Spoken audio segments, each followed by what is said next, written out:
menikah berbeda agama. Baiknya bagaimana itu, Ustaz? Beda agama ini. Jadi ini kembali ke tadi yang saya sempat singgung, Mas. Ini masalah ritual. Ritualnya pasti beda. Pernikahan kan itu ritual. Betul. Ya. Jadi sama dengan kalau sholat, sama dengan secara umum lah ibadah kalau bahasa agama itu kan. Pernikahan itu sudah ritual. Maka alangkah baiknya ini masing-masing agama. Satu kalau boleh. Iya. Jadi masing-masing agama itu jauh lebih tenang. Iya, saya setuju. Karena akan sama ibadahnya. Kalau satu rumah, satu Nasrani, satu Islam.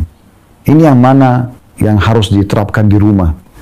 Pas punya anak, anaknya mau ikut yang mana? Kenapa kita harus masukkan kebingungan seperti ini di rumah tangga kita? Untuk apa? Udah, yang Nasrani sama Nasrani, yang Muslim sama Muslim. Karena sudah ritual. Yeah. Sama tadi tuh. Kenapa harus non-Muslim, Nasrani satu Kristen masuk ke masjid untuk ibadah? Kenapa harus Muslim masuk ke gereja untuk ibadah? Kenapa nggak di tempat ibadah masing-masing? Betul. Kan lebih tenang. Karena tata caranya akan sama kan kalau di tempat masing-masing. Nah, seperti itu. Iya. Berarti alangkah baiknya kalau sama ya. Tapi kalau misalnya beda, apakah itu menutup kemungkinan kebaikan ke depan? Nah, ini kan pertanyaannya gitu. Misalnya ada nih yang maksa tetap, Ustadz. Ya, ada kok yang berhasil gitu kan ya. Ada yang berhasil. Ya, mungkin ada yang tadinya beda, akhirnya berapa tahun kemudian akhirnya ngikut suami. Ada juga yang enggak juga, tapi keluarga tetap harmonis. Saya sih kalau ditanya tentang masalah rumah tangga, saya menjawab sederhana begini. Kita jangan bahas agama dulu ya. Yeah. Kita bahas sesuatu yang lebih sederhana dari agama. Karena agama cukup besar. Yeah. Kalau ada orang Indonesia yang datang konsultasi pada kami, Ustadz, saya ini orang Indonesia, apakah perempuan atau laki-laki? Saya mau nikah sama orang bule. Misal, apa sarannya? Maka jawaban pertama saya, jangan. Saya tidak bicara agama dulu gitu. Bicara dulu masalah. Kita lepas ya. Ya.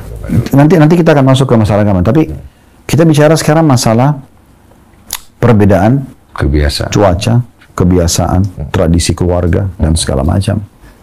Jenis makanan beda. Orang bule tiap hari keju, kita mungkin tempe. Misal contoh.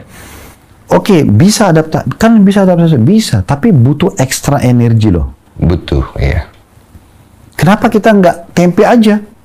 Kan lebih simpel. Mau istri kita masak tempe atau masak tahu, kita udah bisa langsung makan. Ya. Contoh misalnya, ini lebih mudah adaptasi. Bahasa, tradisi, dan segala macam. Begitu juga dengan perbedaan suku misalnya. Tidak ada masalah. Kalau dalam Islam dibolehkan bernikah dengan sama suku misalnya. Supaya lebih gampang adaptasinya. Apakah tidak boleh ke yang lain? Boleh saja. Tapi ingat, harus ada ekstra. Oke, siap dengan risiko itu. Itu dia poinnya.